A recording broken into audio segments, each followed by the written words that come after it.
Hello and welcome to the intro. I'm your host, Jess Huddleston, and my guest today is singer-songwriter Loren, whose intimate folk songs have caught the attention of some of music's biggest names. Now, you're going to want to settle in and cozy up for this one. This is Loren performing Dyan.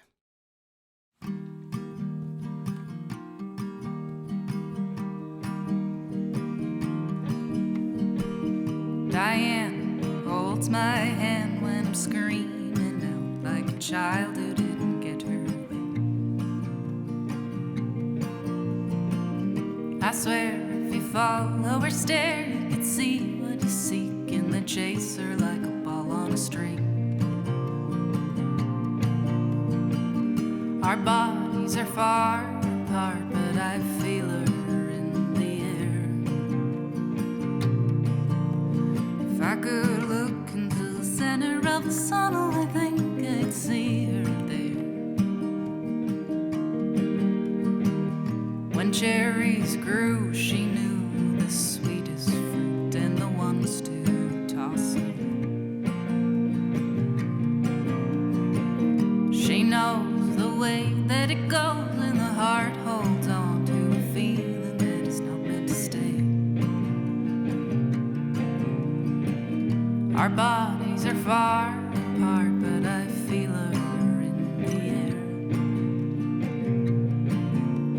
If I could look into the center of the sun, I think I'd see her there. If I go before her, sow my ashes in her garden, lay my body by her side and say goodbye. If I lose my plume, light a candle in the darkness, say my name, the one she gave, shut my eyes. Oh, when my time arrives, I know I'll hear her prayer.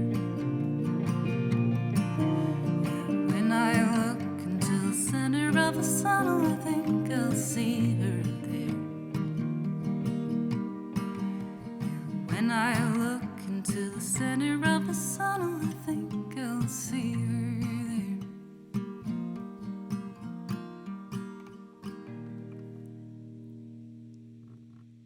Loren! Hi. Real name, Loren. Yes. So nice to meet you. Thank you. That was just magical. Thank you so much. That's sweet. How are you feeling? I feel okay. Yeah. Every time I sing, I'm like, can I do this? I feel good. Yeah, no, I'm happy to be here. Good. I'm happy to have you here and confirmed you can do this. Thank you. Yes. And who's your friend? This is Cedric Noel, one of my best friends and one of my favorite musicians. So nice to meet you. Thank you guys for being here today. Thank you. I would love to jump into that song, Dyan. It's just so beautiful. And it's such an interesting reflection on your mother, on motherhood. Mm-hmm. And it just speaks to her innate knowing and kind of the idolized relationship some daughters can have with their mother, which I think is really special. Yeah. However, your mom called you after hearing the song because there are some lines in there about being buried next to each other. Yes. And she just wanted to check on you, make sure everything was okay. Yes. She was a bit worried Yeah. about that particular chunk. And I was just like, it's just for the drama. Like, don't worry, nothing's happening. I don't know. I thought it was a nice image. She has this beautiful garden. Actually, it's more my dad's garden. Right. And I was like, that's a place that I'd like to be buried. So I wrote a line about it. And she was like, does this mean you're going to die before me? And I was like, well, no, hopefully not, but anything can happen. I feel at peace with anything that happens. And she wasn't so into that idea, which is reasonable. Right, right. It's a good outlook, though. And, you know that the garden's there. Yeah. And it's not your first song about motherhood. You have another song called I Already Love You, which is about the prospect of motherhood. So what you call a potential future. Yes. And I think that motherhood is so interesting for women to explore, especially in this day and age when the world is in 50 shades of disarray at all times. And when we think about that topic, when we consider that question, I think we learn a lot about ourselves. So I'm wondering why you've explored motherhood in a few songs now. I am 28 years old, going into my 30s. I feel like I've always wanted to be a mom. And I feel very strongly about that. But as you're saying, the world is a dark place right now. Yeah. And so it's not a neutral decision to Right. put a kid into the world, because who knows what's going to happen in their lifetime. I like thinking about the potential. I like thinking about just giving myself to someone and changing my plot. Sure.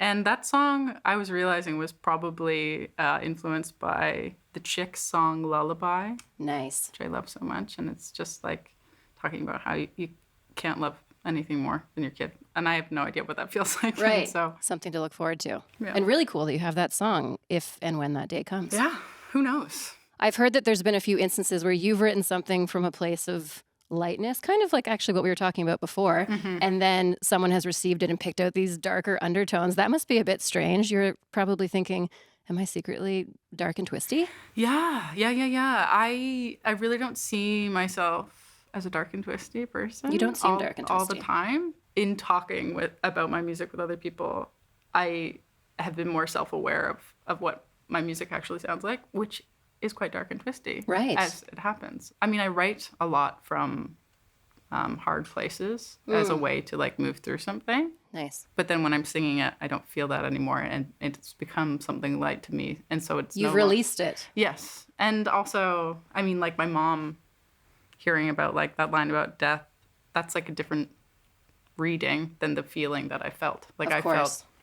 So I thought that was a sweet moment in that song. Yet she was concerned. yeah. Well, I can't wait to hear this next song because I would go as far to say this is one of the great Canadian love songs of our time. Thank you. Can you tell us what the song is called? It's called May Hard Times Pass Us By. I'm so excited. I'm going to go get a tissue because I don't handle it well. So let's get into it. Sweet. Thank you. Thank you so much.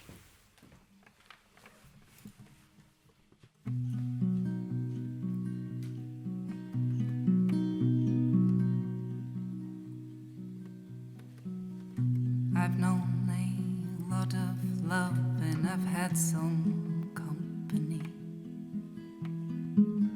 But now I know your love and where it's supposed to be. I took to you just like an arrow on the string. Well, I should have known one day you'd come for me. May hard times pass us by. May hard times pass us by.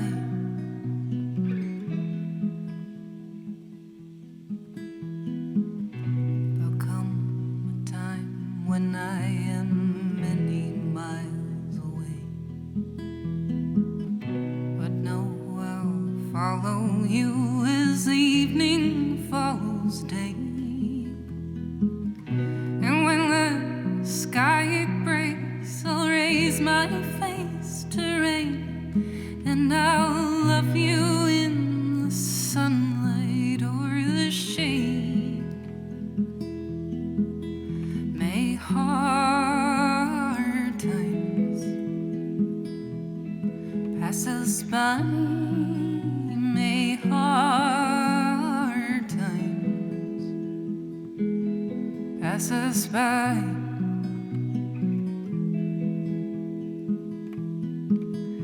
When the world is gray and our bodies old, when the forger's fire grows sad and cold, when the years drag on and yet passes by, I'll be there in hard times.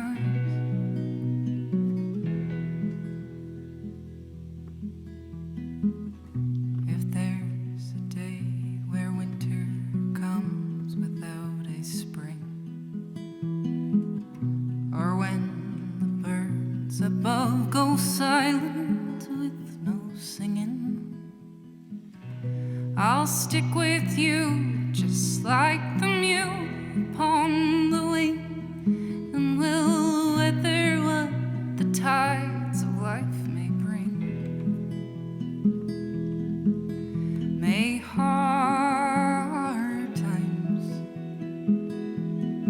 pass us by. May hard times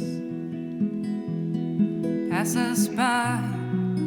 May hard times pass us by.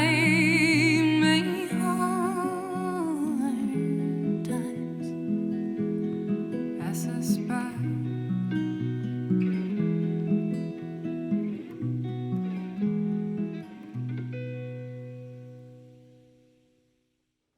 I love that song so much. Thank you. That is one of the perfect songs. That's so nice. I actually mean it. It's one of the perfect songs. You recorded your last album, Leftovers, in the pandemic in isolation. Yeah. You do. You were involved. Yeah. How was that? It was kind of lonely, honestly. Are there some people who you worked with who you've never met in person? Many. Weird, I right? know, like a handful of people where I'm just like fans of. But I mean, that was also really special because I could just like drop people a line and be like, hey, I'm such a fan. Would you maybe want to play one song? And yeah, I was really lucky with who I got to be involved. I have to ask on that note, was that what happened with Buck Meek of Big Thief? Yeah. I mean, I've never met the man. Yeah. Like, we've met like over the internet and over like Zoom or something. So it was strange. I mean, it was also just so beautiful. I felt really grateful, like in the thick of the pandemic, to have something to work on and to connect with people who were all over the world and make music. And I'm such a fan of his, so yeah, it was special. Totally. For sure. A song like that, Early Morning Rain, when I hear that, I just feel like I'm in a thick forest, lush with trees, so silent. And then I thought about it, and there are a lot of nature images in your music. What role does nature play in your songwriting? So I grew up kind of like surrounded by mountains and the ocean and eagles and whales and deer. Like it was pretty idyllic and it's so inspiring. And it's whenever I go back to Bowen, I'm just kind of like dumbfounded by the place that I grew up in. It just makes you feel so small and I think it's very humbling to be in that environment. Thinking about your music, if I was listening to it on shuffle or my music on shuffle and a song came on of yours and I wasn't that familiar, I don't think I would know if it was 2022 or 1962, which was approximately the time that busloads of folk artists started showing up in Greenwich Village. And I'm wondering if there was something from your upbringing or whether your friends or your parents that encouraged a love of that classic sound. Yeah, my mom got bit by the bluegrass bug. Oh, it's a feisty bug. Yeah.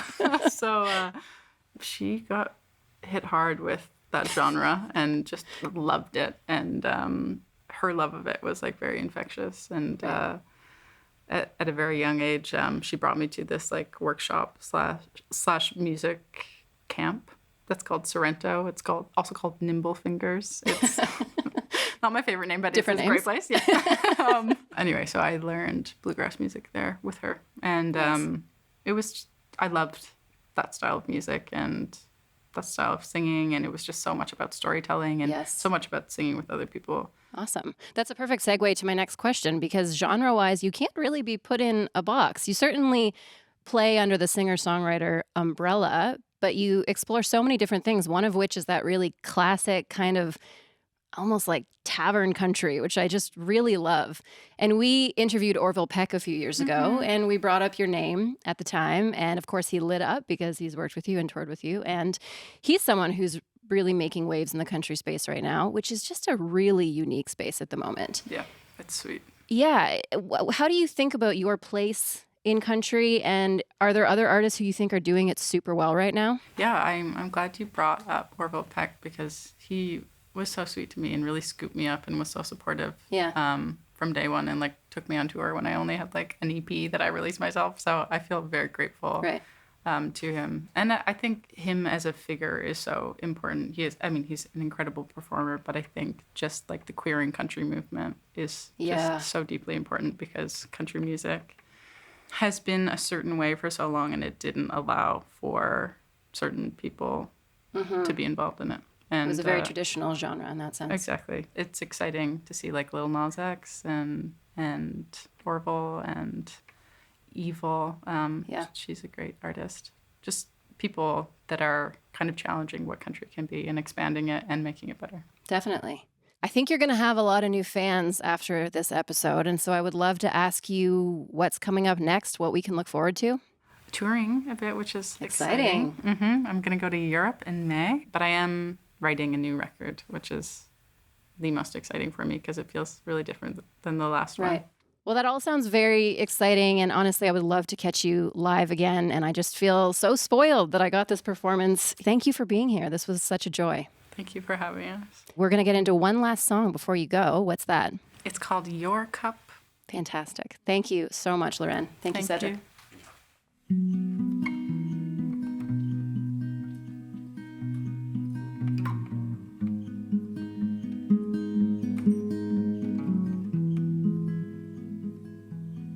I've been spending all my money 'cause I bought into the game. My book has dog-eared pages, but I won't read them again.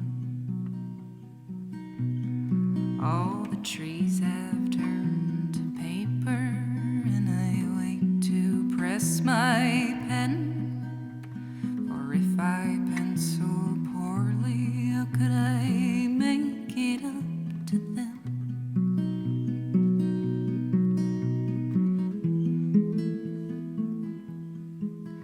Well, as often as I drink from your cup,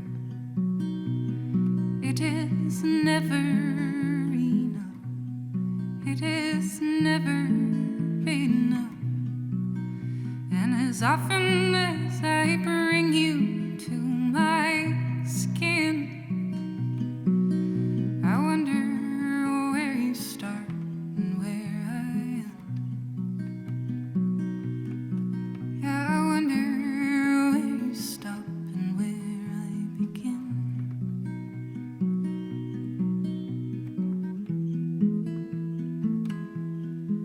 Well, I'll tell you that I love you with my lips pressed to your leg.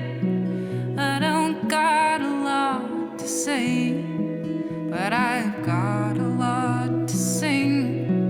And there's a stillness in your water, and as I disrobe your leg, I find honey in your comb and all the nameless names.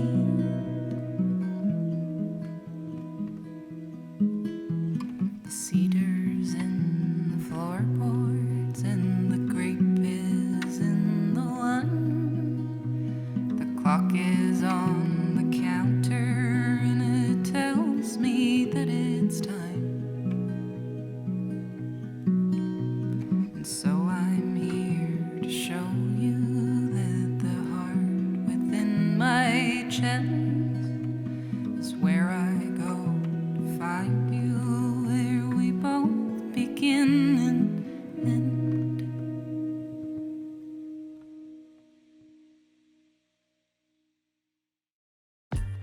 I hope you enjoyed this episode of The Intro, Canada's home for new and emerging artists. If you'd like more episodes of The Intro, you can hang out here, or you can head to cbcmusic.ca/theintro.